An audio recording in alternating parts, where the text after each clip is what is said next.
मलम श्रीगुरुन् वैष्णवानं च श्रीरूपं साग्रजातं सहगण रघुनाथन्वितं तं सजीवं साद्वैतं सावधूतं परिजन सहितं कृष्ण चैतन्यदेवं श्रीराधा कृष्ण पादान सहगण ललिता श्रीविशाखान्विता च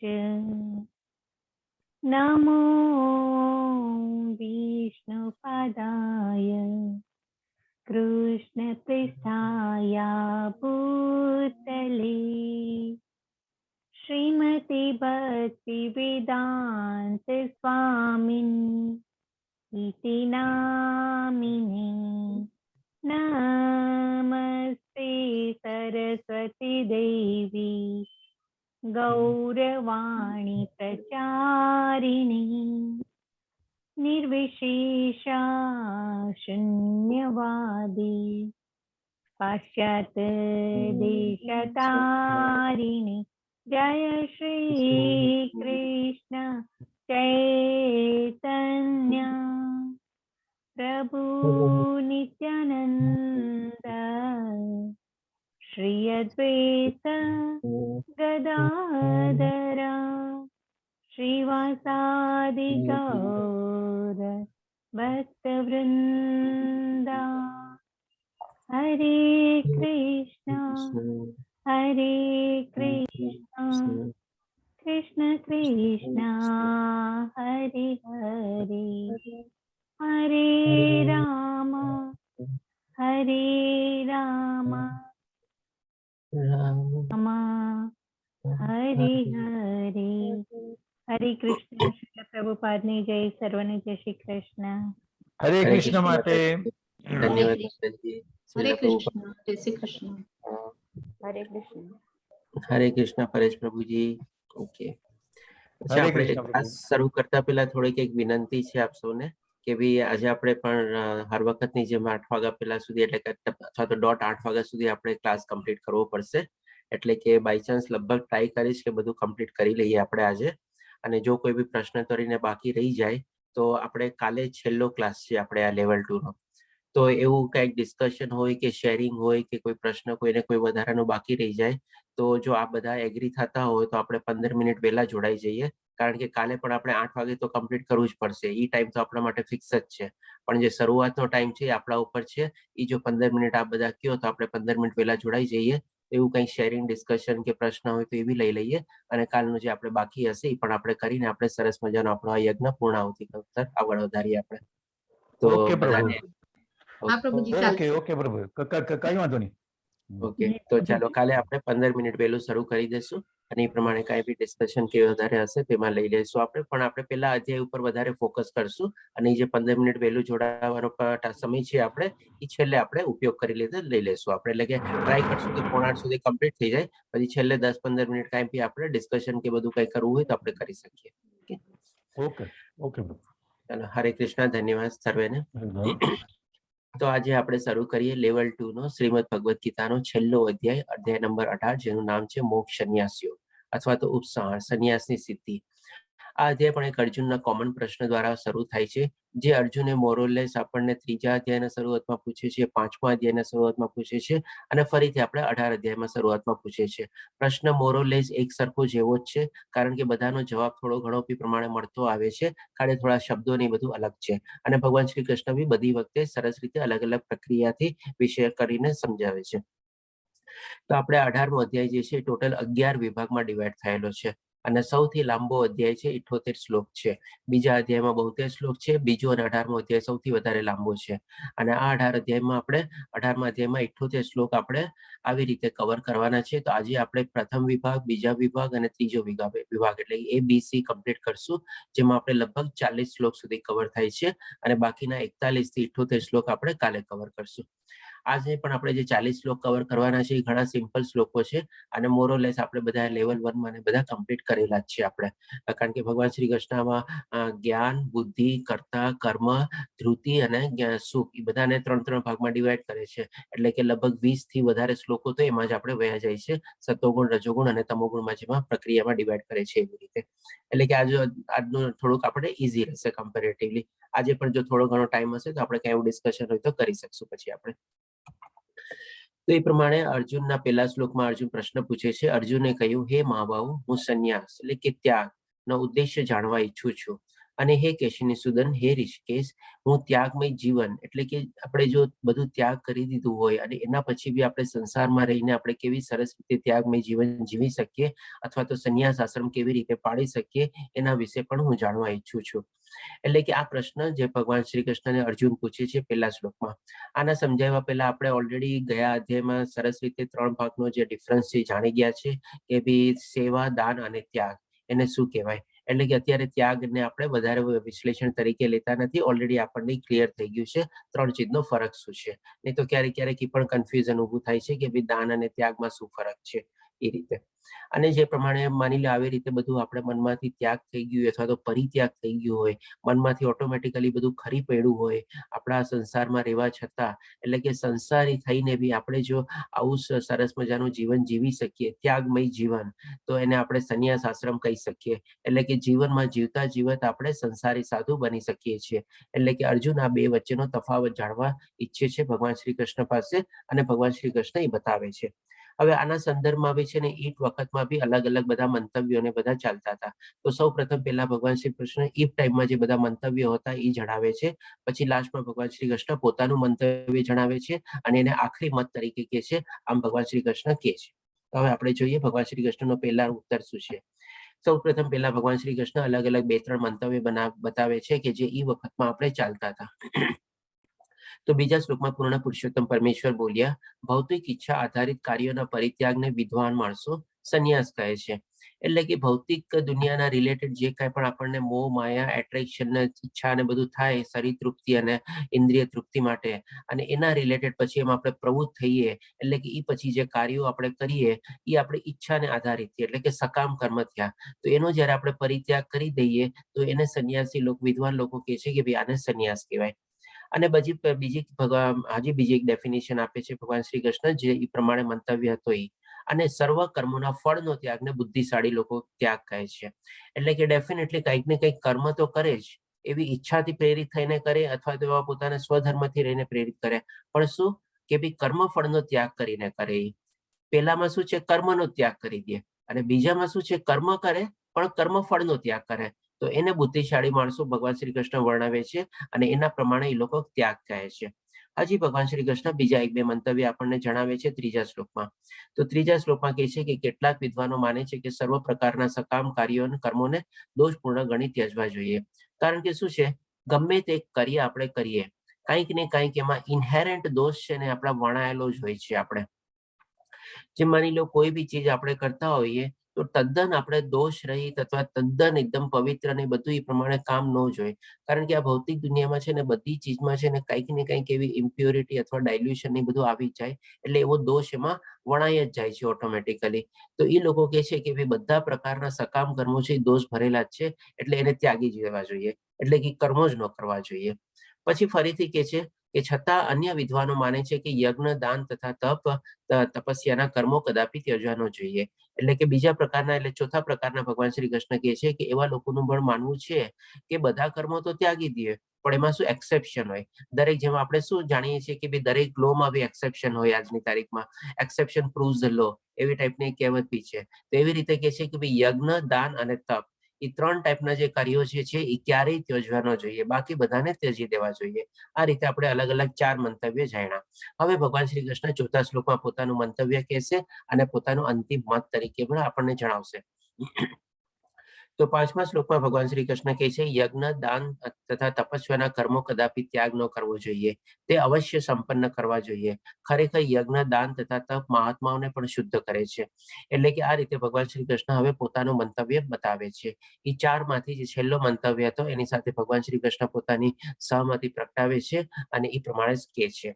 અને બાકી બધા તો શું છે, વિદ્વાન અને બુદ્ધિમાન માણસો હોય એ પોતપોતાનું મંતવ્ય આપી દે. ઘણીવાર એની પાસે શું હોય, લોજિક ન હોય, અથવા તો કોઈક એવું થોટ એની પાછળ પુરાવા રૂપે ન હોય, અથવા તો એની પાસે કહી શકીએ કે એવા પ્રયોગો એમણે ન કરેલા હોય, ખાલી પોતાના મંતવ્ય ખાતર મંતવ્ય આપી દે આપણે.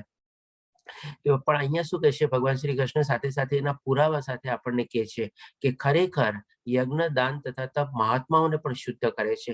એટલે કે પોતાના મંતવ્યની સાથે એક સપોર્ટિંગ એવિડન્સ તરીકે ભગવાન શ્રી કૃષ્ણ વર્ણવે છે કે આવી રીતે જે એ ટાઈમમાં બધા મોટા મોટા મહાત્માઓ, ઋષિ મુનિઓ, સંતો થઈ ગયા, એ લોકોએ પણ આ યજ્ઞ દાન અને તપના કર્મોને કદી ત્યાગ કર્યો નહોતો અને એ પણ હંમેશા એ લોકોએ કર્મ કરેલા જ હતા. તો આ રીતે ભગવાન શ્રી કૃષ્ણ પોતાના મંતવ્યની સાથે એક સપોર્ટિંગ એવિડન્સ તરીકે બી એટેચ કરીને પોતાનું મંતવ્ય જણાવે છે. હવે ભગવાન શ્રી કૃષ્ણનો આખરી મત જણાવે છે 6ઠા શ્લોકમાં. આ બધા કાર્યો એટલે ક્યાં, તો કે યજ્ઞ તપ અને દાનના કાર્યો કોઈ પણ પ્રકારની આસક્તિ કે ફળની આશા રાખ્યા વગર કરવા જોઈએ. એટલે કે ભગવાન શ્રી કૃષ્ણ પોતાનો મંતવ્ય જણાવી દીધો, સાથે પોતાનું એક એવિડન્સ બી આપી દીધું, પણ હવે સાથે બાપુ શું એડ કરે છે, તો કે ભાઈ ઈ પણ છે ને ઈ કાર્યો બી આપણે કોઈ પણ ફળની આશા રાખ્યા વગર આપણે કરવા જોઈએ. એટલે કે મોરલેસ આપણે જોઈએ તો ભગવાન શ્રી કૃષ્ણ બીજો અને ચોથો જે મંતવ્ય હતો જે આપણે આગળ જોઈ ગયા, એ બંનેને કમ્બાઇન્ડ કરીને અહીંયા કહે છે આપણને કે આવી રીતે આપણે યજ્ઞ દાન અને તપના કાર્યો કરવા જ જોઈએ અને એ પણ કાર્યો પણ આપણે ફળની આશા રાખ્યા વગર અથવા ફળમાં આસક્તિ રાખ્યા વગર આપણે કરવા જોઈએ. પછી ભગવાન શ્રી કૃષ્ણ કહે છે હે પૃથાપુત્ર, આને કર્તવ્ય સમજીને એટલે કે as a matter of duty સમજીને કરવા જોઈએ અને આ જ મારો અંતિમ મત છે. આ રીતે ભગવાન શ્રી કૃષ્ણ પોતાનું ફાઇનલ વર્ડિક્ટ આપી દે છે, જેમાં આપણે સુપ્રીમ કોર્ટનું વર્ડિક્ટ હોય એવી રીતે કે ભાઈ આપણે યજ્ઞ દાન અને તપના કાર્યો તો કરવાના જ છે. હવે આપણે થોડું ઘણું સંદર્ભમાં એ બી જોઈ લઈએ આજની ભૌતિક દુનિયામાં કે ભાઈ યજ્ઞ એટલે શું. યજ્ઞ એટલે કે આ બધી આપણે એકદમ સિમ્પલ પરિભાષા જોઈ લઈએ, કારણ કે હવે શું છે આપણે બધું એકદમ કન્ક્લુડિંગ સ્ટેજમાં આપણે આવી ગયા છે. હવે એકદમ ફાઇનલ પોઈન્ટ્સ આપણે બનાવી લેવાના છે કે ભાઈ ચાલો હવે મારે આ જ કરવું છે, આના સિવાય કાંઈ જ કરવું નથી. તો આપણે સરસ મજાની રીતે 18 અધ્યાય સમજી ગયા અને 18 અધ્યાય આપણે બુદ્ધિમાં ઉતારીને એ પ્રમાણે હવે આચરણ કરવાનું શરૂ કરી દીધું. યજ્ઞ એટલે એકદમ શોર્ટ સિમ્પલ લાઈનમાં આપણે સમજી લઈએ કે ભાઈ હરે કૃષ્ણ મહામંત્રનો આપણે જપ કરવાનો છે. હરે કૃષ્ણ કૃષ્ણ કૃષ્ણ હરે હરે, હરે રામ રામ રામ હરે હરે. અને આખા દિવસમાં જેટલી થાય એટલી આપણે માળા કરવાની છે. 16 માળા એક આઈડિયલ સિચ્યુએશન છે, એનાથી વધારે થાય તો બહુ સારું, પણ જો ઓછી હોય તો એ આપણે વધારવાની છે. એ આપણું થઈ ગયું યજ્ઞ. પછી આવે છે તપ. તપ આપણે જાણી ગયા કે ભાઈ 17મા અધ્યાયમાં જે ભગવાન શ્રી કૃષ્ણ 17મા શ્રદ્ધાત્રય વિભાગ યોગમાં આપણને સમજાયું 3 પ્રકારનું તપ હોય છે. આપણું વિચારનું તપ હોય છે, વાણીનું તપ હોય છે અને શરીરનું તપ હોય છે. એટલે કે એ 3 તપ આપણે કરવાના છે. સારા વિચારો લાવવાના છે, સારું સત્યની પ્રમાણે બોલવાનું છે અને શરીરનું તપ એટલે કે કંઈક ને કંઈક જેમ કે આપણે માની લો આપણે ત્યારે એક એક્ઝામ્પલ લીધો તો આપણે તીર્થયાત્રા કરી હોય કે કંઈક કર્યું હોય અથવા તો એકાદશીનો આપણે ઉપવાસ કરીએ, એ બધું બી આપણું શરીરનું તપ આવી ગયું. એ થઈ ગયું આપણે. હવે દાન, તો એ પણ આપણે 17મા અધ્યાયમાં સરસ રીતે જાણી ગયા કે ભાઈ આપણે સતોગુણી દાન કરવું જોઈએ, નહીં કે ભાઈ રજોગુણી અને તમોગુણી. એમાં પણ આપણે 2-3 અલગ અલગ એક્ઝામ્પલ આપીને સરસ રીતે સમજાતા કે આપણે જે દાન કરીએ છીએ ક્યારે રજોગુણી દાન હોય છે અને ક્યારે તમોગુણી દાન હોય છે. તો એ બધા ચીજને બી આપણે એવોઇડ કરવું જોઈએ અને દાન કરતા હોઈએ તો સતોગુણી દાન કરવાનું આપણે. અને એ પણ શું છે, દાન આપણે ભગવાન શ્રી કૃષ્ણ ભક્તિ માર્ગમાં આપણે કહીએ ને કે ભાઈ એકદમ નીચેની કેટેગરીમાં મૂકેલું છે, કારણ કે દાન ને બધું બી શું છે, ટેમ્પરરી છે. તો ડેફિનેટલી આપણે બાકી બધી આપણને ભૌતિક દુનિયાની બધી સુખ સગવડોને બધું મળી લે, આપણે કેપેસિટી હોય તો આપણે પ્રમાણે કરી શકીએ. પણ જે આપણા શરીરથી જે આપણે સેવા આપીએ અને એ પ્રમાણે જે આપણે કરીએ, એ આમાં હું દાન વર્ડ યુઝ નથી કરતો, કારણ કે આપણે જે શરીરથી નિષ્કામ કર્મભાવ જે કરીએ એ સેવા જ હોય છે. આપણે જેમ કે અત્યારે આપણે સરસ મજાના ઓનલાઈન કોર્સનો બધા આપણે લાભ લઈ રહ્યા છીએ, બધા એમાં જોડાઈ રહ્યા છે, બધા કંઈક ને કંઈક સેવા આપી રહ્યા છે. તો એ રીતે આપણે સેવા કરવાની છે, કારણ કે દ્રવ્ય દાન છે ને બહુ લિસ્ટ ઇમ્પોર્ટન્સ છે આપણે, અને કરી શકતા હોઈએ તો કરવાનું છે, પણ એને શું છે આપણે સપ્લિમેન્ટરી તરીકે આપણે યુઝ કરવાનું છે, કમ્પ્લિમેન્ટરી તરીકે નહીં. એટલે એનો મતલબ એમ કે ભાઈ માની લો હું 16 માળા નથી કરતો, 10 કરું છું, એની બદલે ચલો અહીંયા 10,000 વધારે દાન આપી દો તો એ મારું કાઉન્ટ થઈ જાય, એવી રીતે નથી આપણે. એને શું કે ભાઈ આપણે જે કરીએ છીએ બરાબર છે, હવે એનાથી અતિરિક્ત કાંઈ એવું જો થતું હોય અથવા કોઈક આપણને એવું યોગ્ય પાત્ર મળી જાય, આપણે પ્રોપર ટાઈમ મળી જાય, પ્રોપર પ્લેસ મળી જાય અને પ્રોપર પર્સન મળી જાય, જે 3 ચીજ આપણે જાણ્યા હતા, તો એવું કંઈક હોય અને આપણે કરી શકતા હોય તો ચાલો આપી દીધું અને કરીને બી શું પછી ભૂલી જવાનું છે. તો આ રીતે આપણે યજ્ઞ, તપ અને દાનના આપણે કાર્યો કરવાના છે અને આ રીતે જો કરતા હોઈએ તો આમાંથી ઓટોમેટિકલી છે ને ફળની આશા આપણે નીકળી જાય છે, પછી કઈ રહેવાનો કોઈ સવાલ જ રહેતો નથી. તો આ પ્રમાણે ભગવાનનો જે અંતિમ મત છે એ આપણે સરસ રીતે આપણે એને પાળ્યો કહેવાય અને આપણે એને ફોલો કર્યો કહેવાય. હવે ભગવાન શ્રી કૃષ્ણ આપણને 8મા, 9મા, 7મા, 8મા અને 9મા શ્લોકમાં સમજાવે છે. હવે આ અધ્યાય એવો સરસ મજાનો અધ્યાય છે ને કે આમાં છે ને ભગવાન શ્રી કૃષ્ણ આપણને બીજા અધ્યાયથી લઈને 17મા અધ્યાય સુધીનું જે કાંઈ પણ જ્ઞાન આપ્યું છે ને એ બધું છે ને સમરાઈઝ કરીને કહે છે અર્જુનના એક પ્રશ્ન દ્વારા ખાલી. અને એવી સરસ રીતે આપણને જર્ની કરાવે છે ને કે જેમ આપણે માની લો ફ્લાઇટની જર્ની કરતા હોઈએ તો પહેલા શું છે, ફ્લાઇટ એકદમ રનવે ઉપર દોડે, રનવે ઉપર દોડીને પછી એકદમ ટેક ઓફ કરે અને ટેક ઓફ કરીને પછી સરસ મજાની હાઇટ ગેઇન કરે અને હાઇટ ગેઇન કર્યા પછી એકદમ સરસ મજાની ક્રુઝિંગ સ્પીડ ઉપર ચાલે. તો એવી જ રીતે ભગવાન શ્રી કૃષ્ણ છે ને શરૂઆતમાં આપણને કર્મ વિશે આપણને બધું સમજાવશે, એવી જે આપણું રનવે તરીકે છે આપણે, અને પછી ભગવાન શ્રી કૃષ્ણમાંથી ટેક ઓફ કરીને હાઇટ ગેઇન કરશે અને સરસ મજાની સ્પીડ ઉપર જ્યારે હેડ ગેઇન કરેલી હશે, આરામથી આપણે જેમ કે ફ્લાઇટમાં બેઠા હોઈએ, પાયલોટ એનાઉન્સ કરી દઈએ કે તમે સીટ બેલ્ટ અનફાસન કરી શકો છો, ટોયલેટ્સ ઓપન છે, તમારે જે કરવું હોય કરવું, તમે બધું કરી શકો છો. એવી રીતે ત્યારે પછી જ્યારે પહેલાનું કર્મનું જ્ઞાન આપી પછી ભગવાન શ્રી કૃષ્ણ જ્યારે ઈ હાઇટ ઉપર પહોંચી જાય છે આપણું પ્લેન, ત્યારે આપણને જ્ઞાન આપે છે અને ઈ જ્ઞાન આપીને પછી જેમ આપણે ઘણીવાર શું કરીએ, સરસ મજાનું ક્રુઝિંગ સ્પીડ ઉપર ચાલતું હોય, આપણા માટે ખાવા પીવાનું આવે, ખાઈ પીને પછી આપણે શું કરીએ, આરામથી લાઇટ બંધ કરીને આપણે સુઈ જઈએ ત્યારે ફ્લાઇટમાં. એવી જ રીતે ત્યારે ભગવાન શ્રી કૃષ્ણ જ્ઞાનનું આપી દે છે, જ્ઞાન આપી દે છે, પછી આપણને ભક્તિ એડ કરે છે, એટલે કે ઈ હાઈએસ્ટ લેવલમાં જઈને એડ કરે છે. પછી ભક્તિનું જ્ઞાન આપણને થોડું ઘણું સમરાઈઝ કરીને કહે છે અને પછી લાસ્ટમાં તો છે ને ભગવાન શ્રી કૃષ્ણ આપણને વૈકુંઠ ધામ પહોંચાડી દે છે, એટલે કે આરામથી જ્યારે આપણે સૂતા હોઈએ અને સરસ મજાનું કેવું સરસ સપનું જોઈએ કે આપણે વૈકુંઠ ધામ પહોંચી ગયા છીએ, ભગવાનના ધામમાં આપણે પહોંચી ગયા છીએ, તો એકદમ ભગવાન શ્રી કૃષ્ણ આપણને આ જ અધ્યાયમાં વૈકુંઠ ધામ સુધી આપણને પહોંચાડી દે છે અને પછી પાછું આપણે ફ્લાઇટ આપણે નીચે લેન્ડિંગ કરે છે.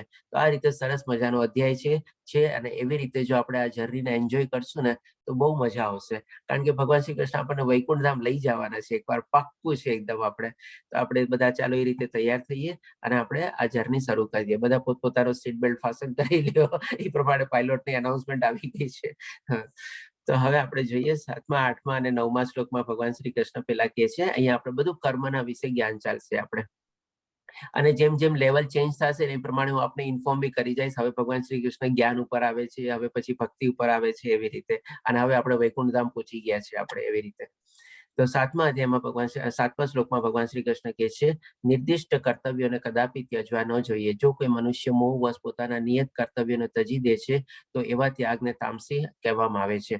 એટલે કે આ બધી ચીજ છે ને ભગવાન શ્રી કૃષ્ણ આગલા અધ્યાયોમાં ક્યાંક ને ક્યાંક કોઈક રીતે ઓલરેડી કીધેલી જ છે. આપણે ભગવાન શ્રી કૃષ્ણ અત્યારે ક્યાંક બીજા શબ્દોમાં કહે છે અથવા વિશેષ રૂપે કરીને આપણને સમજાવે છે. તો જ્યારે આપણે 3જો અને 5મો અધ્યાય લીધો ત્યારે ઓલરેડી આપણને આ બધું કર્મ જ્ઞાન વિશે મળેલું છે.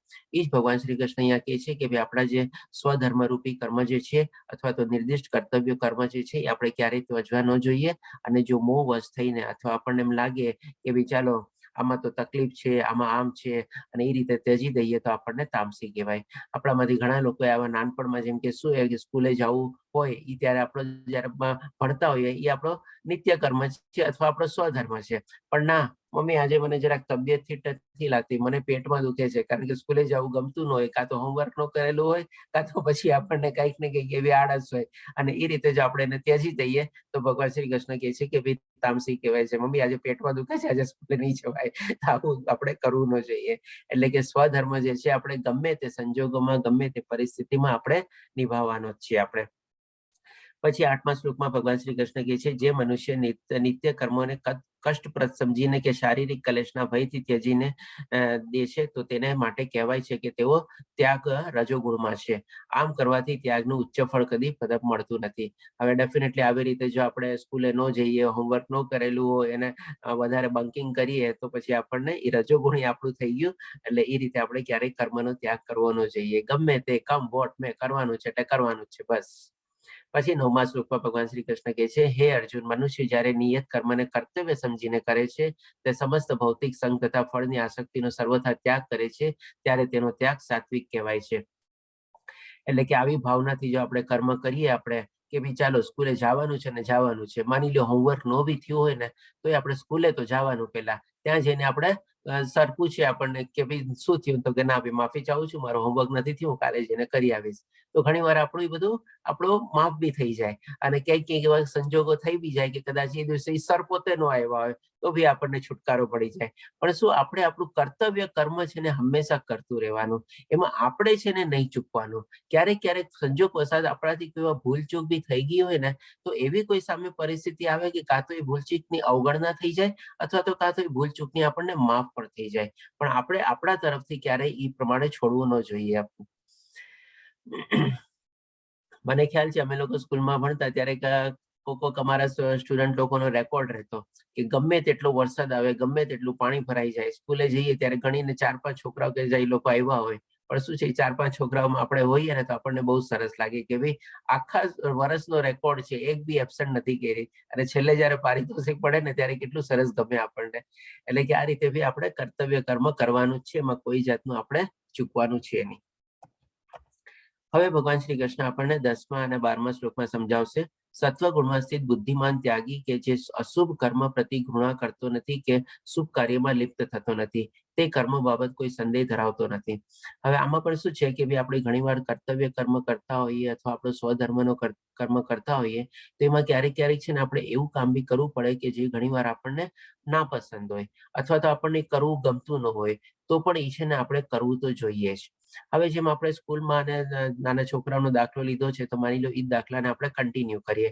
અહીંયા જે પ્રમાણે ફોટો આવેલો છે, તો ફોટાથી બી આપ સમજી શકો છો, ક્યારેક આપણને આવી બી સેવાનો મોકો આવે, જેમ કે આપણે મંદિરમાં ગયા હોય, આપણે કે ભી ચાલો હું સેવા માટે રેડી છું, અને સેવા માટે આપણને કે ભી તમે એક કામ કરો, બધાના પાતળ ઉપાડી લ્યો અને ત્યાં જઈને તમે ડસ્ટબિનમાં નાખો, અથવા જે બધા વાસણ તમારી પાસે આવે તમારે ધોવાના છે, તો ત્યારે તમને લાગે કે ના ભાઈ આ નથી કરવું મારે. તો આમાં શું છે, આ બધી જયારે જે મોકો મળે ને એ આપણે એમાં ચૂકવો ન જોઈએ. એટલે કે ઈ સેવાનો મોકો મળ્યો છે, એ પણ ક્યારેક આપણા માટે ટેસ્ટ હોય, ચાલો એ બી કરવાનું છે આપણે. ભગવાન શ્રી કૃષ્ણ પણ બધાના પાતળ ઉપાડ્યા હતા, એવું નથી કે એમણે નહોતું કર્યું, બધા કર્મો એને બધા કરેલા છે. તો બી આપણે જયારે બી આવી સેવાનો મોકો આપવાનો આપણે વિચારી લઈએ, તો પછી એમાં ચોઈસ અથવા અનચોઈસ અથવા ગમે ન ગમે કરવાનો આપણને કોઈ રીત રહેતી નથી.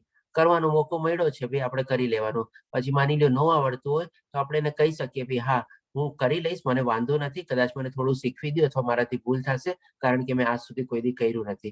તો સામેવાળો બી સમજી જાય, એ પ્રમાણે બી આપણે કરી શકીએ, અથવા આપણને શીખવાડે તો એ બાને સમજવાનું કે આપણને એક નવી ચીજ શીખવા મળી ગઈ.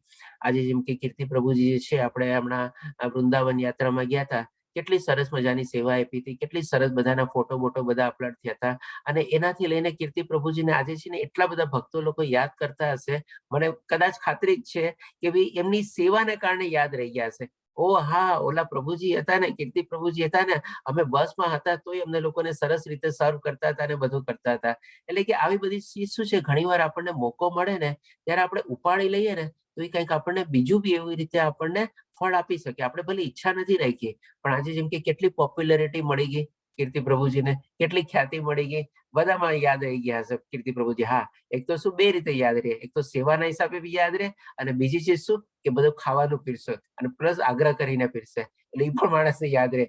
હા, એ બહુ સરસ રીતે જમાડતા હતા, બહુ સરસ રીતે પ્રસાદ આપતા હતા, બહુ સરસ આગ્રહ કરીને પ્રસાદ પીરસતા હતા. એટલે આવી બે રીતે આપણને યાદ રહી જાય. તો આવી રીતે બી કોઈ બી આપણને સેવાનો મોકો મળે તો આપણે એ રીતે કરવું જ જોઈએ.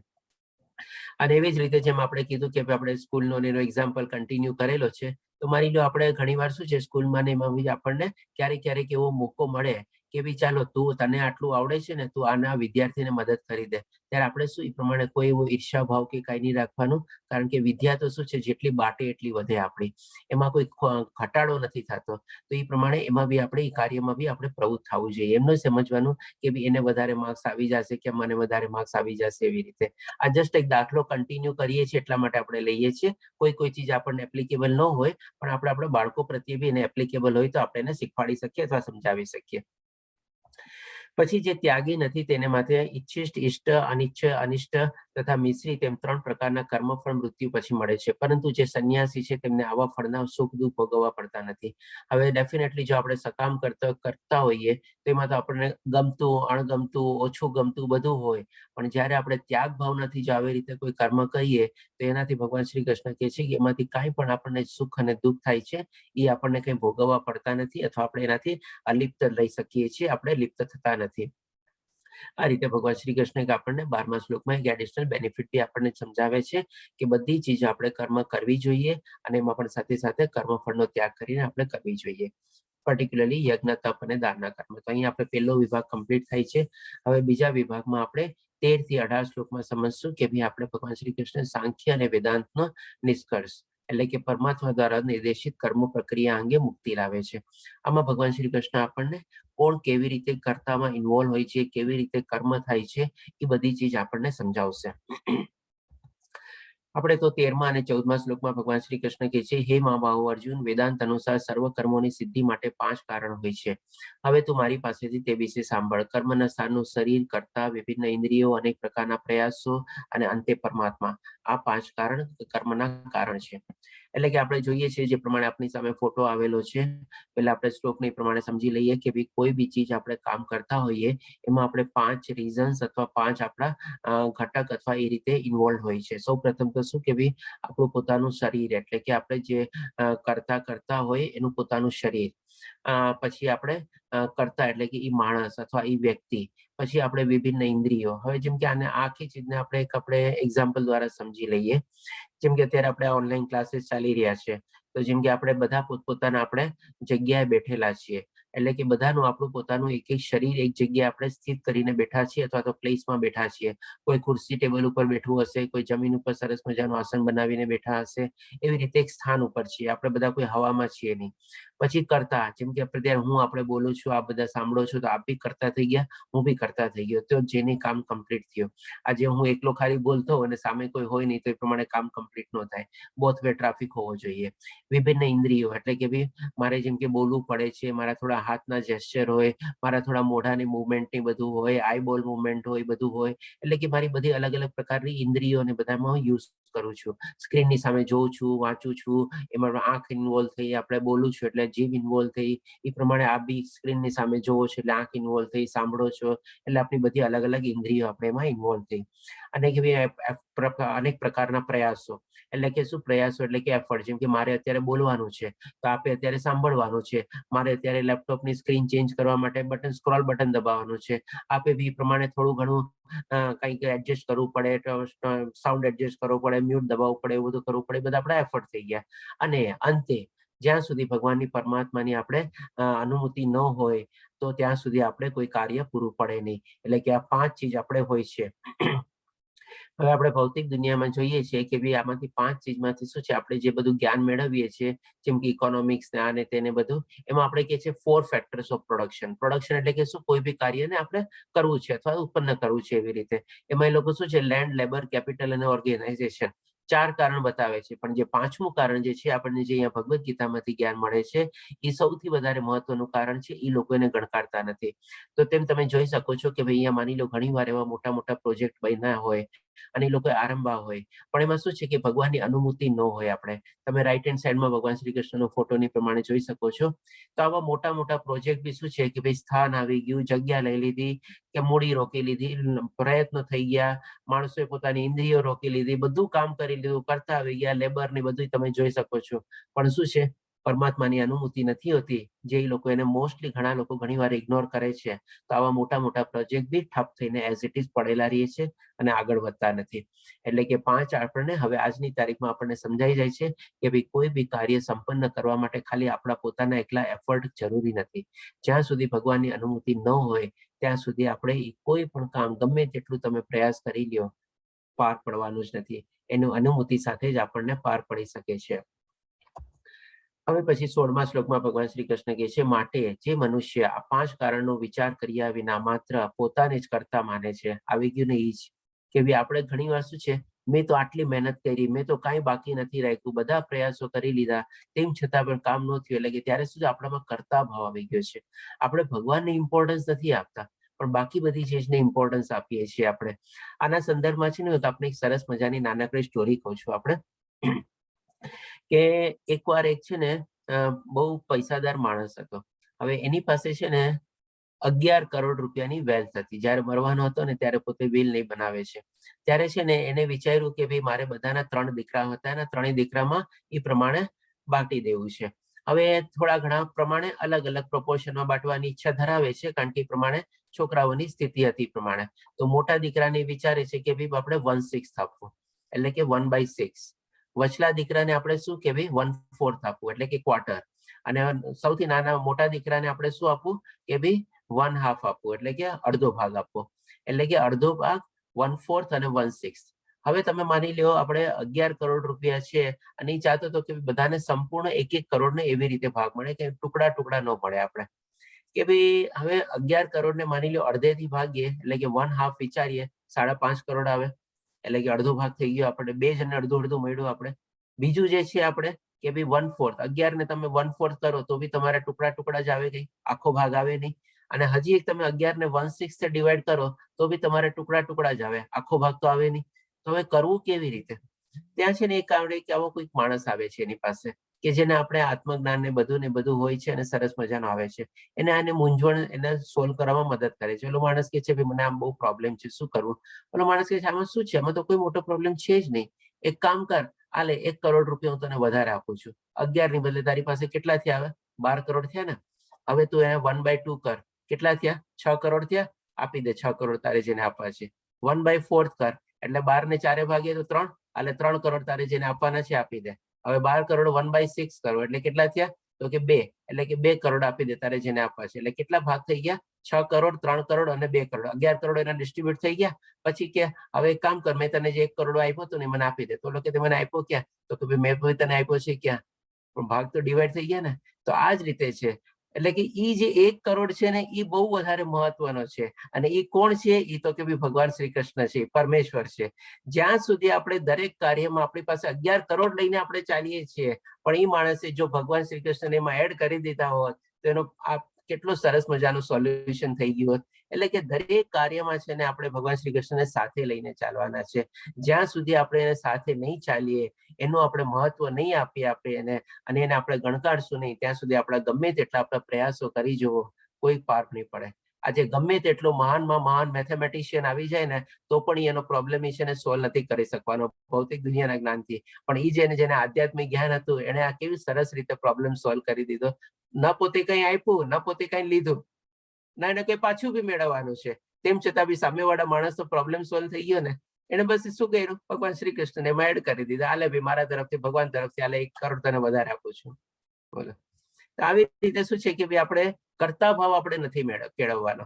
ભગવાન શ્રી કૃષ્ણને આપણે સાથે રાખી બધું એની અનુમતિ, એની પરમિશન લઈને જ આપણે આગળ વધવાનું છે. તો ભગવાન શ્રી કૃષ્ણ કે છે તે નિસંદેહ બુદ્ધિમાન નથી અને વસ્તુને યથાર્થ રૂપે જોઈ શકતો નથી. એટલે કે કરતા ભાવ ક્યારેય કેળવવાનો નથી આપણે. હવે ભગવાન શ્રી કૃષ્ણ 18મા શ્લોકમાં આપણને સમજાવે છે કે ભાઈ જ્ઞાન, જ્ઞેય તથા જ્ઞાતા આ ત્રણેય કર્મોના પ્રેરક બળ છે, એટલે કે ડ્રાઇવિંગ ફોર્સ છે. કોઈ બી આપણે કર્મ કરવા માટે શું કામે આપણે પ્રેરિત થઈએ, શું કામે આપણને એની પાછળનું મોટિવેશન મળે? તો કે ભાઈ જ્ઞાન, જ્ઞેય અને જ્ઞાતા. અને પછી ભગવાન શ્રી કૃષ્ણ કહે છે કે ભાઈ ઇન્દ્રિયો, કર્મ તથા કર્તા આ 3 કર્મના સંગઠક છે. એટલે કે એકવાર આપણને જ્ઞાન પ્રાપ્ત થઈ ગયું કે ભાઈ ચાલો આ ચીજ આપણે કરવી છે. જ્ઞાનનો જ્ઞેય એટલે કે શું કામે કરવી છે અથવા લક્ષ્ય શું છે એ પણ આપણને ખબર પડી ગઈ, બરાબર છે. હવે જેને આ જ્ઞાન અને જ્ઞેય પ્રાપ્ત કર્યું હોય એને કહેવાય જ્ઞાતા. એટલે કે એ પ્રમાણે આ થઈ ગયા પ્રેરક બળ. હવે એની સાથે પછી એને કેવી રીતે આગળ વધવાનું છે? તો કે પોતાની ઇન્દ્રિયોને જોડવાની છે આપણે. જેમ કે સાદું એક્ઝામ્પલ લઈએ આપણે કે ભાઈ આપણને જ્ઞાન થઈ ગયું છે કે ભાઈ આપણે આધ્યાત્મિક યજ્ઞ કરવાનો છે આપણે, એટલે કે આપણે માળા જપવાની છે. શું કામ? એનો ગોલ શું છે? તો કે પરમાત્માની પ્રાપ્તિ માટે. હવે આ જ્ઞાન કોણે કર્યું? તો કે આપે પ્રાપ્ત કર્યું. એટલે આપણને આપ જ્ઞાતા થઈ ગયા, આપણને આ જ્ઞાન મળી ગયું, આપણા માટે ગેવિયરલી ક્લિયર થઈ ગયું. હવે આપ શરૂ શું કરશો? એટલે કે ભાઈ હવે એમાં મળે ઇન્દ્રિયો, એટલે કે માની લો આપણે મોઢેથી આપણે રામ નામ શું કે હરે કૃષ્ણ મહામંત્રનો આપણે જપ આરંભ કરશું, કાનેથી જ મંત્ર આપણે જાપ કરવાની કોશિશ કરશું, સાંભળવાની. એટલે કે આપણે ઇન્દ્રિયોમાં જોડાઈ ગઈ. અને કર્મ શું કરશું? તો કે ભાઈ માળા લઈને આપણે બેસશું, આપણો સમય આપશું અને એ પ્રમાણે આપણે કર્મમાં આપણે પ્રવૃત્ત થઈ ગયું, એટલે કે આપણું કર્મ થઈ ગયું. અને કર્તા એટલે કે તમે જ્યારે પ્રમાણે કરો છો એક્ટિવિટી ને બધી એક્શન કરો છો એટલે તમે કર્તા થઈ ગયા. એટલે કે કર્તા અને જ્ઞાતા હોઈ શકે, મોરલેસ એક પર્સન હોઈ શકે, પણ બાકી બધી ચીજ બી આપણે આવી રીતે જોઈન કરીએ ત્યારે એ આપણા કર્મ આપણે શરૂઆત કરીએ અને કર્મ આપણા સંપન્ન પડે જ્યારે આપણે ભગવાન શ્રી કૃષ્ણને એમાં એડ કરી દઈએ. તો આ રીતે ભગવાન શ્રી કૃષ્ણ આપણને એ સમજાવે છે અહીંયા. હવે આના પછીના જે બધા આપણે 12 શ્લોક છે ને એ 12 શ્લોકમાં આપણે ભગવાન શ્રી કૃષ્ણ આપણને જોશું કે 19 થી લઈને 22 શ્લોક, સોરી 19 થી લઈને 40 શ્લોક સુધી, એટલે કે જે 22 શ્લોક છે એમાં ભગવાન શ્રી કૃષ્ણ આપણને 6 ચીજ જે છે અલગ અલગ ભાગોમાં ડિવાઈડ કરશે. અત્યારે પણ ભગવાન શ્રી કૃષ્ણ હજી આપણને કર્મના આપણને રનવે ઉપર જ દોડાવે છે.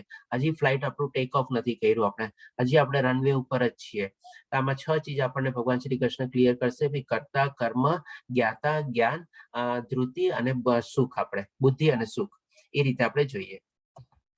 તો સૌ પહેલા ભગવાન શ્રી કૃષ્ણ જ્ઞાનને આપણે 3 ભાગમાં ડિવાઈડ કરે છે, સત્વગુણી જ્ઞાન, રજોગુણી જ્ઞાન અને તમોગુણી જ્ઞાન કોને કહેવાય એ આપણને કહે છે. તો 20માં, 21માં અને 22માં શ્લોકમાં આ બધી ચીજ આપણે ઓલરેડી બધા લેવલ 1માં જ કમ્પ્લીટ કરેલી છે. તો હું જસ્ટ આને ગો થ્રુ કરી જઈશ અને આના સંદર્ભમાં જો કોઈને કઈ પ્રશ્ન કે કઈ હોય તો મને પૂછી શકો છો, વચ્ચે બી પૂછી શકો છો અને આપણે એને ડિસ્કસ આપણે સમજી બી લઈશું એ પ્રમાણે. તો આમાં ભગવાન શ્રી કૃષ્ણ કહે છે 20મા શ્લોકમાં, જે જ્ઞાનથી અસંખ્ય રૂપોમાં વિભક્ત થયેલા સર્વ જીવોમાં એક જ અવિભક્ત આધ્યાત્મિક પ્રકૃતિ જોવામાં આવે છે તે જ્ઞાનને સાત્વિક જાણવો. એટલે આમાં ભગવાન શ્રી કૃષ્ણ આપણને કહે છે કે ભાઈ આત્મજ્ઞાન જ્યારે મેળવેલું હોય ત્યારે આપણે બધામાં આપણે સમત્વ ભાવ જોવાનો છે, બધામાં એક જ આત્મા જોવાની છે, નહીં કે બધું આપણે જુદું જુદું. પરંતુ જે લોકો જુદું જુદું જોવે છે એના માટે શું કહે છે, જે જ્ઞાનથી મનુષ્ય જુદા જુદા શરીરોમાં એટલે કે મનુષ્ય યોની અને અલગ અલગ પ્રાણીઓમાં બધામાં જુદા જુદા પ્રકારના જીવ જુએ છે તે જ્ઞાનને રજોગુણી કહે છે. અને પછી 22મા શ્લોકમાં કહે છે, અને તે જ્ઞાન તામસી કહેવાય છે કે જેનાથી મનુષ્ય અતિ તુચ્છ એવા કોઈ એક પ્રકારના કાર્યને સર્વે સર્વા માનીને તથા સત્યને જાણ્યા વિના તેમાં જ આસક્ત રહે છે. અને ભગવાન શ્રી કૃષ્ણ તામસી જ્ઞાન કહે છે કે જેને આત્મજ્ઞાન તો હોતું જ નથી પણ બધું પોતે સર્વ સર્વાને બધું છે એ રીતે માનીને બેઠો હોય છે. તો આ જ્ઞાનને ભગવાન શ્રી કૃષ્ણ તામસી જ્ઞાન કહે છે. હવે ભગવાન શ્રી કૃષ્ણ આપણને કર્મ ઉપર કહેશે. કર્મ પણ 3 પ્રકારના કર્મ છે કે એટલે જે કર્મ નિયત થયેલું છે અને જે આસક્તિ, રાગ કે દ્વેષથી રહિત અને ફળની ઈચ્છા રાખ્યા વગર કરવામાં આવે છે તે સાત્વિક કહેવાય છે. આપણે જાણી ગયા છીએ કે ભાઈ કયું કર્મ આપણે હંમેશા કરવાનું છે, યજ્ઞ, તપ અને દાનનું કર્મ કરવાનું છે અને પણ આપણે ફળની આસક્તિ રાખ્યા વગર કરવાનું છે, તો એ આપણું સાત્વિક કર્મ ગણાય. પણ જો આવી રીતે કોઈ ઈચ્છા રાખીને કરીએ તો કહે છે કે પરંતુ જે કાર્ય પોતાની ઈચ્છાની તૃપ્તિ માટે મહાન પ્રયાસથી અને મિથ્યા અહંકારના ભાવથી કરાય છે તે રજોગુણી કહેવાય છે. એટલે કે આ રીતે ભગવાન શ્રી કૃષ્ણને રજોગુણી કર્મ ગણાવે છે. અને સાથે સાથે હવે તમોગુણી કર્મ કહે છે કે જે કર્મ મોહ, શાસ્ત્રોક્તની આદેશોની અવગણના કરીને ભાવિ બંધનની પરવા કર્યા વિના અથવા હિંસા કે બીજાને દુઃખ આપવા માટે કરવામાં આવે છે તે તામસી કહેવાય છે. આ ચીજ આપણે સરસ રીતે વર્ણવેલી હતી દૈવાસુરી ભાવયુગમાં, કે જેમાં આપણે અસુરી વૃત્તિવાળા જે લોકો હોય છે કેવી રીતે કર્મોમાં બધું પ્રવૃત્ત થતા હોય છે એ રીતે ત્યારે આપણે સમજ્યા હતા. હવે ભગવાન શ્રી કૃષ્ણ આપણને કર્તા વિશે કહે છે, એટલે કે કર્તાવી કે જે કાર્ય કરતો હોય એ પણ 3 પ્રકારનો હોય છે. એટલે કે જે મનુષ્ય ભૌતિક ગુણોના સંસર્ગથી રહિત અહંકાર વગર ધૈર્ય તથા ઉત્સાહપૂર્વક પોતાના કર્મ કરે છે અને સફળતા કે નિષ્ફળતામાં અવિચલિત રહે છે તે સાત્વિક કર્તા કહેવાય છે. આ બહુ સરસ ચીજ ઇમ્પોર્ટન્ટ અહીંયા ભગવાન શ્રી કૃષ્ણ આપણને જણાવે છે કે કોઈ પણ ચીજના આપણે ભૌતિક ગુણોના છે કે મોહ માયાના આકર્ષણથી પ્રેરિત થઈને આપણે કર્મ નથી કરતા અથવા કરતા નથી બન્યા, પણ શું કોઈ અહંકાર બી નથી અને પણ જે આપણે કર્મ કરતા હોઈએ એને આપણે શું as a matter of duty સમજીને આપણે ધૈર્ય અને ઉત્સાહપૂર્વક, એટલે કે શું છે આ ચીજ બહુ ડિફિકલ્ટ છે. આપણે કે જ્યારે આપણને ફળની આશા આપણે છોડી દીધી હોય, ફળની ઈચ્છા છોડી દીધી હોય તો પણ આપણું ધૈર્ય અથવા ડિટર્મિનેશન કેમ એમાં મક્કમ રાખવું અને ઉત્સાહની સાથે બી કેમ કરવું. ઘણી વાર આપણે નિરુત્સાહ થઈ જઈએ છીએ કે ભાઈ લાવ ને જેમ કરવું છે કરી દો ને હવે એ પ્રમાણે કરી દો, એવી રીતે બી આપણે ન હોવું જોઈએ. અથવા તો કોઈ કાર્ય આપણને ન ગમતું હોય ને ત્યારે પણ આપણે નિરુત્સાહ થઈ જઈએ છીએ, તો એ પણ ન હોવું જોઈએ. સ્વધર્મને આપણે જે આગલા એક્ઝામ્પલમાં બી જોઈ ગયા, ફોટો બી જોયો આપણે, તો એ પ્રમાણે જ્યારે એવું કામ બી આપણા પાસે આવે ને તો એને પણ આપણે ઉત્સાહપૂર્વક કરવાનું, આપણે કે હા ભાઈ ચાલો કરવાનું છે બસ as a matter of duty, નહીં કે ભાઈ જેમ તેમ આવીને એમ નહીં કરવાનું. સરસ રીતે આપણે તન, મન અને બુદ્ધિ વાપરીને આપણે એ પ્રમાણે કરવાનું છે. એટલા માટે ભગવાન શ્રી કૃષ્ણ કહે છે ધૈર્ય અને ઉત્સાહપૂર્વક પોતાના કર્મને કરે છે અને સાથે સાથે સફળતા નિષ્ફળતામાં બી અવિચલિત રહે છે. એટલે કે જે ફળ મળે બરાબર છે, બધું સ્વીકાર્ય છે, પ્રેમપૂર્વક સ્વીકારી લે છે. પછી ભગવાન શ્રી કૃષ્ણ 27મા શ્લોકમાં કહે છે, જે કરતા તથા કર્મફળમાં આસક્તિ રાખીને ફળો ભોગવવાની ઈચ્છા રાખે છે તથા લોભી, હંમેશા ઈર્ષા કરનારા, પવિત્ર તથા સુખ દુઃખથી વિચલિત થનારો હોય છે, તે રાશિ અથવા રજોગુણી હોય છે. આમ મળી ગયું તો ઠીક છે, ન મળી ગયું તો બ્લેમ ગેમ, એક્સક્યુઝ ગેમ, આમ કર્યું, તેમ કર્યું, ઓલા આમ કર્યું, એવું બધું કાંઈ આપણે રાગ દ્વેષ એવું બધું નહીં રાખવાનું. પણ રજોગુણી માણસો એ લોકો ડેફિનેટલી આ પ્રમાણે કરતા હોય છે ને એ લોકોનો વર્તા હોય છે, તો એ કહેવાય આપણે રજોગુણી કરતા. પછી જે કરતા હંમેશા શાસ્ત્રોના આદેશોની વિરુદ્ધ કાર્ય કરે છે, જે ભૌતિકવાદી, જિદ્દી, કપટી તથા અન્ય લોકોનું અપમાન કરવામાં કાબેલ હોય છે, અને જે સદા આળસુ, ખિન્ન તથા કામ કરવામાં નાહક ઢીલ કરનાર હોય છે, તે તમોગુણી કહેવાય છે. આવા બી આપણે જોઈ ગયા છે. આપણે 16મા અધ્યાયમાં બી આપણે 2-3 એવા દાખલા બી લીધેલા હતા કે કેવી રીતે આ લોકોની પ્રવૃત્તિ ને બધું હોય છે અને કેવું વિચારે છે એ લોકો. હવે પછી જોઈએ આપણે ભગવાન શ્રી કૃષ્ણ બુદ્ધિને પણ 3 ભાગમાં ડિવાઈડ કરે છે કે કેવી બુદ્ધિ હોવી જોઈએ. કે હે પાર્થ, જે સમજણ દ્વારા મનુષ્ય જાણી શકે છે કે, હવે આમાં પણ છે ને થોડુંક એક ખ્યાલ રાખજો કે જ્ઞાન અલગ છે અને બુદ્ધિ અલગ છે. જ્ઞાન તો શું છે કે માની લો આપણને ક્યાંયથી બી મળતું હોય અને એ જ્ઞાન આપણે સાંભળીએ અને આપણા મનમાં ઉતારીએ અને બુદ્ધિમાં ઉતારીએ, પછી છે ને એનું રિએક્શન જે થાય ને એ આપણી બુદ્ધિ ત્યારે કામ કરે છે. ત્યાં સુધી છે ને ખાલી જ્ઞાન લેવલમાં જ છે. કારણ કે ઘણીવાર લોકો છે ને જ્ઞાન અને બુદ્ધિમાં છે ને કન્ફ્યુઝન થઈ જાય છે કે ભાઈ જ્ઞાની છે ને એટલે ઓટોમેટિકલી બુદ્ધિમાન હશે એમ માની લે, પણ ના, એવું નથી. જ્ઞાની હોય બરાબર છે, રાવણ બી જ્ઞાની હતો પણ એ બુદ્ધિમાન હતો. એક સરસ મજાનો દાખલો જ આપું છું આપની સામે. તો આ ચીજને છે ને બહુ પાતળી રેખા છે બંને વચ્ચે, પણ બહુ મહત્વની અને અગત્યની રેખા છે, તો એ બી સમજવી આપણે જરાક જરૂરી છે. એ રીતે આપણે દાખલો લીધો કે ભાઈ રાવણ જ્ઞાની હતો, કેટલું બધું એનું જ્ઞાન હતું. 10 માથા એમ કઈ નહોતા કહેવાતા કે ભાઈ 10 માથા જેટલું જ્ઞાન એનું એક માથામાં હતું, એટલો બધો જ્ઞાની માણસ હતો. પણ એને બુદ્ધિ કેવી રીતે વાપરી એની એ જ્ઞાન ને બુદ્ધિને, તો એ રીતે કેવો થઈ ગયો તો કે અસુરી કહેવાનો. એટલે કે જ્ઞાન અને બુદ્ધિમાં આ રીતે ફરક છે આપણે.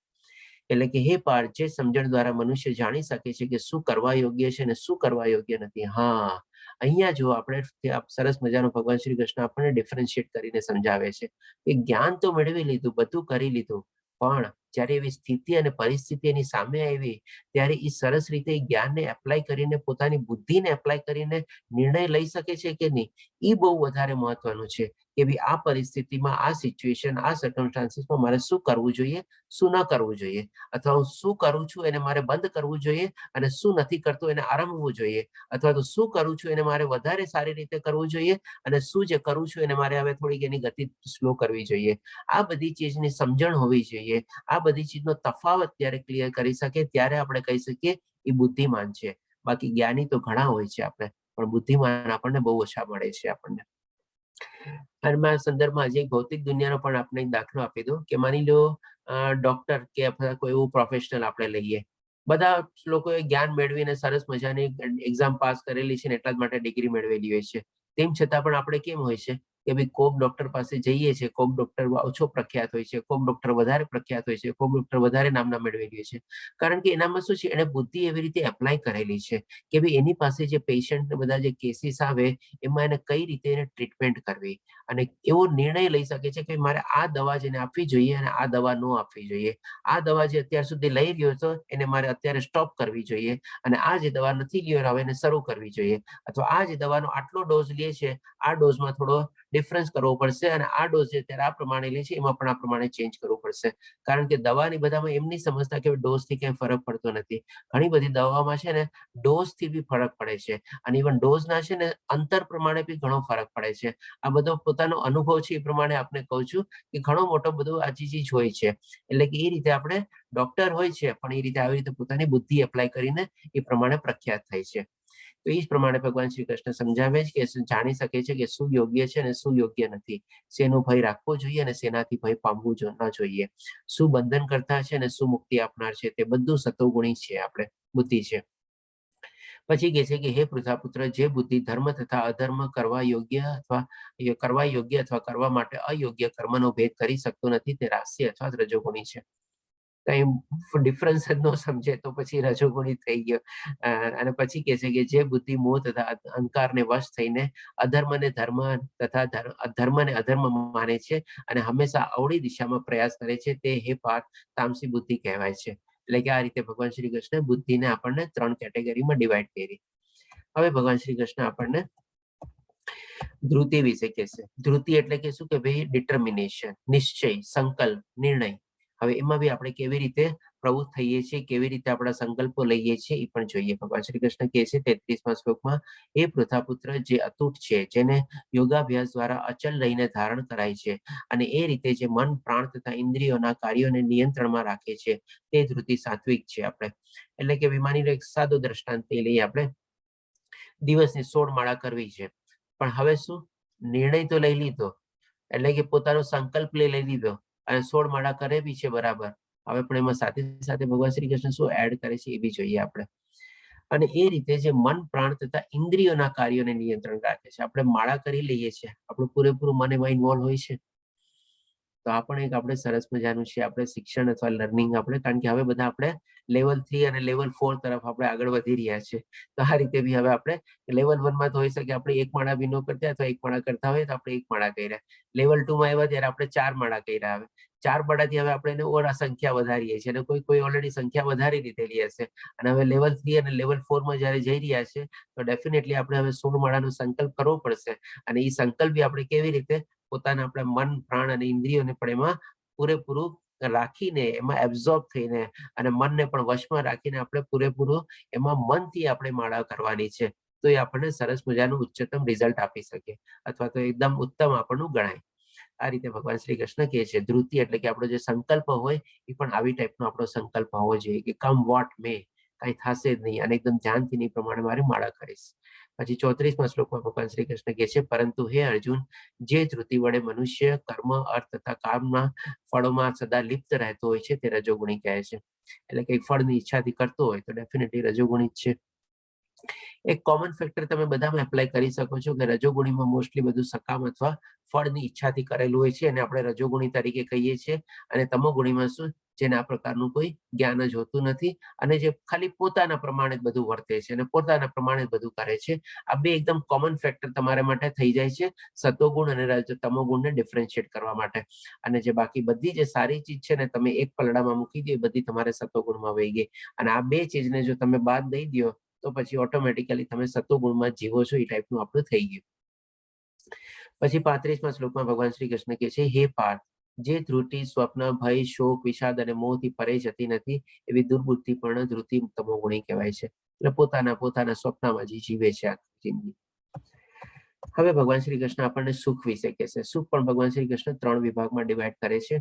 એટલે કે જે શરૂઆતમાં ઝેર જેવું લાગે છે પરંતુ અંતે અમૃત સમાન હોય છે તથા મનુષ્યમાં આત્મ સાક્ષાત્કાર જાગૃત કરે છે, તે સાત્વિક સુખ કહેવાય છે.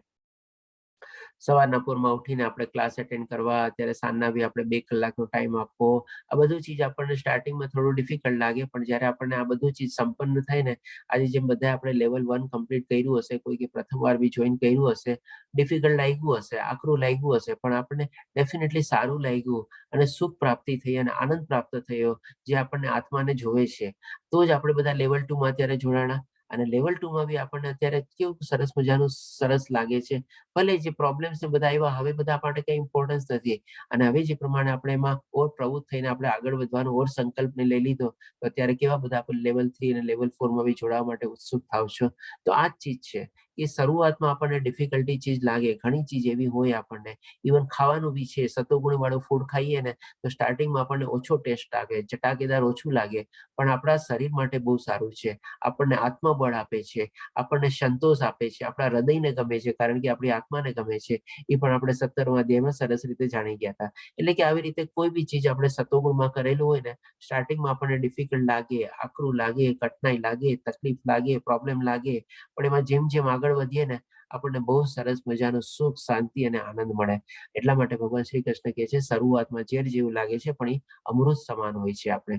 અને એવી જ રીતે રજોગુણી શું છે કે ભાઈ જે સુખ ઇન્દ્રિયો દ્વારા તેમના વિષયોનો સંસર્ગથી પ્રાપ્ત થાય છે, અને જે શરૂઆતમાં અમૃત જેવું લાગે છે પણ અંતે ઝેર હોય છે. સ્ટાર્ટિંગમાં ગમે પણ પાછળથી કેવું રિઝલ્ટ થાય આપણને જાણી જઈએ છીએ આપણે, તે રજોગુણી કહેવાય છે. અને 39મા શ્લોકમાં કહે છે કે અને જે સુખ આત્મ સાક્ષાત્કાર પ્રતિ અંત છે, તે શરૂઆતથી અંશ સુધી ભ્રમણ જ છે, અને જે નિદ્રા, આળસ અને પ્રમાદમાંથી ઉત્પન્ન થઈ છે તે તામસી કહેવાય છે.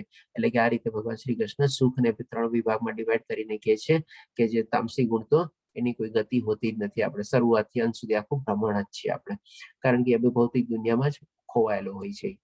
આ બધું વર્ણવ્યા પછી હવે 40મા શ્લોકમાં સમરાઇઝ કરે છે ભગવાન શ્રી કૃષ્ણ આ પૃથ્વી લોકમાં, સ્વર્ગ લોકમાં કે દેવોમાં, એટલે કે ઇન્ક્લુડિંગ દેવી દેવતાઓ આવી ગયા, ઉચ્ચતર લોકો બી આવી ગયા, બધા ચીજને ભગવાન શ્રી કૃષ્ણ આમાં સમેટી લે છે અને એક સાથે આપણને કહે છે કોઈ પણ એવી વ્યક્તિ નથી, એટલે કે આમાં ભગવાન શ્રી કૃષ્ણ દેવી દેવતાઓને બી વ્યક્તિમાં સમેટી લે છે. એવી નથી અથવા વ્યક્તિ વિદ્યમાન નથી કે જે પ્રકૃતિના 3 ગુણોથી મુક્ત હોય.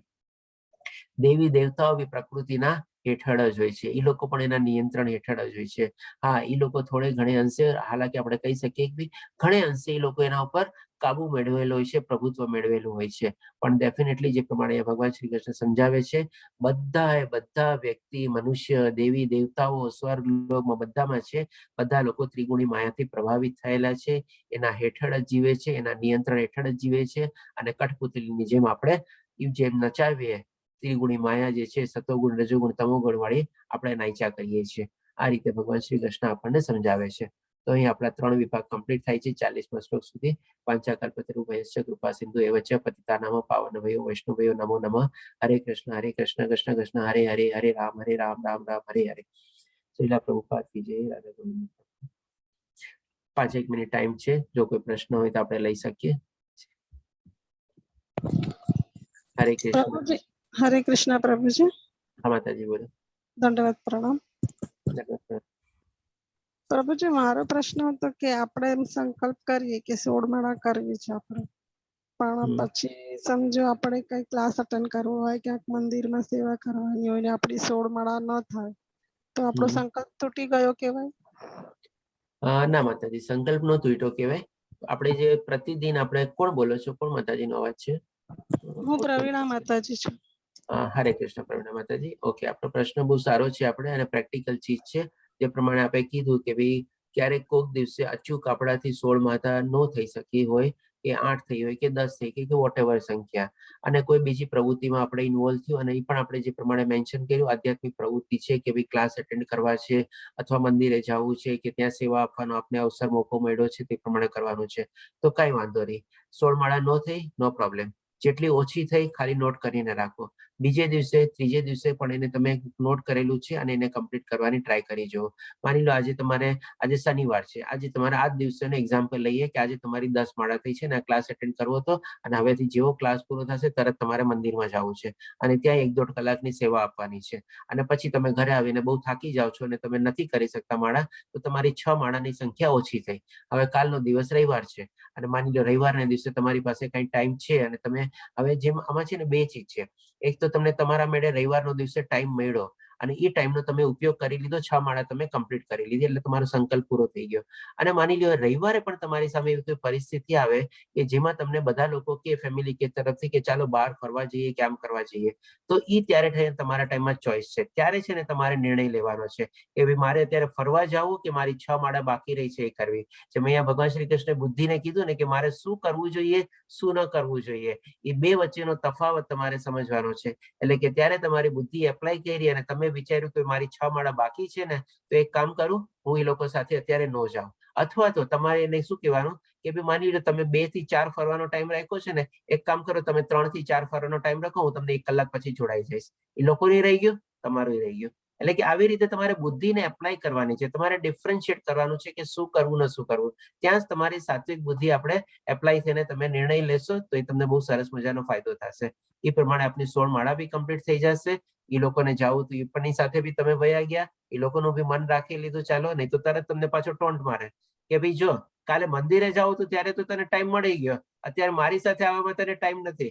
આ બધી ચીજ કોમન ચીજ છે, થાય જ છે આપણે બધા સાથે. એટલે કે એ રીતે બી તમે એને બી મન રાખી શકો છો, અને તમારું કામ થઈ ગયું અને બધું તમારું કમ્પ્લીટ થઈ ગયું, અને તમારો સંકલ્પ નહોતો એટો. હરે કૃષ્ણ માતાજી. I hope it is clear. હરે કૃષ્ણ. હરે કૃષ્ણ પ્રભુજી. હરે કૃષ્ણ પ્રભુજી. હા પ્રભુજી, મારે કેવું હું રોજ 16 કરું છું, બરોબર, પણ હું 16 પ્લસ જ કરું એવું, કેમ કે મને સમય મળે હું વધની બી કરી જ દઉં એવું. ભલે મીન્સ સાધના ચાર્ટમાં 16 એન્ટ્રી કર્યું, પણ મારે 16 પ્લસ જ કરવાનો ટ્રાય કર્યો એવું. એ પણ એક સરસ છે. હા, એટલે આપણે કઈ ભૂલ થયેલી હોય એની માફી નહીં, એવું સમજી લો નેક્સ્ટ. બરાબર છે, ખૂબ સરસ પ્રભુજી. ઓકે, ચાલો એક પ્રશ્ન હજી લઈ શકીએ છીએ આપણે. 1 મિનિટનો ટાઈમ છે આપણી પાસે, જલ્દીથી જો કોઈને હોય તો. અને જો નો હોય તો પછી આજે આપણે વિરામ લઈએ અને કાલે જે પ્રમાણે આપણે બધા નિર્ણય કર્યો છે આપણે કે 15 મિનિટ આપણે બધા વહેલા જોડાઈ દઈશું. હરે કૃષ્ણ પ્રભુજી, મારે થોડું હું 7:30 પછી જોઈન કઈ વાંધો નહીં. હરે ઓકે, કૃષ્ણ ચાલો તો પ્રભુ. કાલે ફરીથી મળશું આપણે 15 મિનિટ પહેલા મળશું આપણે પૂર્ણ સાથે મળશું. હરે કૃષ્ણ સર્વે ભક્તો. હરે કૃષ્ણ પ્રભુ. હરે કૃષ્ણ. પ્રભુજી હરે કાલે કૃષ્ણ. સવારના છે ને? હા હા, ભક્તિ વૃક્ષાનું જે છે એ પણ હું એનો મેસેજ મોકલી દઉં છું ગ્રુપમાં હમણાં થોડી વારમાં જ. તો એ પ્રમાણે એમાં બી જોડાઈ જશો. કદાચ હોઈ શકે આપણું એ ભક્તિ વૃક્ષા ક્લાસ લાસ્ટ ક્લાસ હોઈ શકે, કારણ કે એના પછી આપણે એને ડિઝોલ્વ કરવાનું છે. અચ્છા, એવું છે પ્રભુ. હા, તો પછી નવું બીજું જોઈન કરવાનું છે, એટલે એનું સિસ્ટમ મને હજી ખબર નથી, તો એ પ્રમાણે થશે. પ્રભુજી 6 વાગે તો ખરું ને આપણો ક્લાસ?